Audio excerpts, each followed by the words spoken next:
about the impact of testing overall? Why is it so important?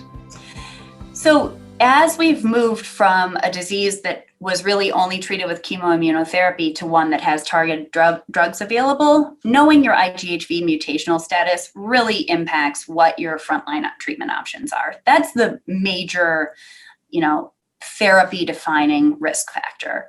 The other mutations help you know what to expect. So for patients who have deletion of 17p or TP53 mutation, it's possible that the treatments are going to, overall work for a shorter period of time.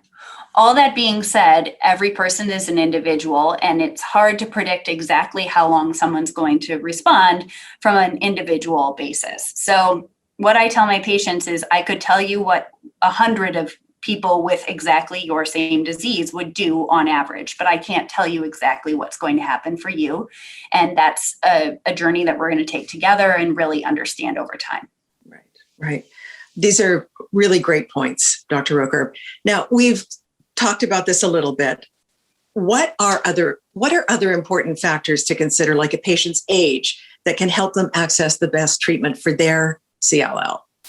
So age is important. Other medical problems is actually a very important consideration. So these medications have different side effect profiles and behave differently in different people. So the BTK inhibitors, specifically ibrutinib is the one that we have the most data on, has cardiovascular side effects. So it can cause atrial fibrillation. It can cause high blood pressure.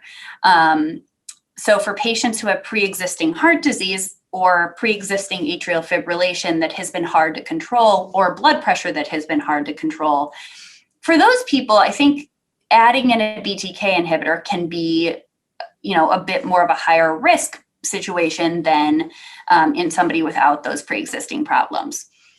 Venetoclax is a pill that causes the cells to burst open rapidly, and it kills cells very quickly.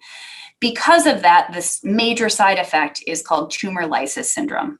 And tumor lysis syndrome is basically the cell opens up and all of the salt inside of it goes into the bloodstream.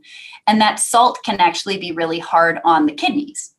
So for people who have kidney problems, venetoclax can be somewhat more challenging to use and just requires a higher level of vigilance. So for patients who have pre-existing kidney disease, or the idea of a lot of monitoring and things like that is more challenging, then maybe the BTK inhibitors are a better choice.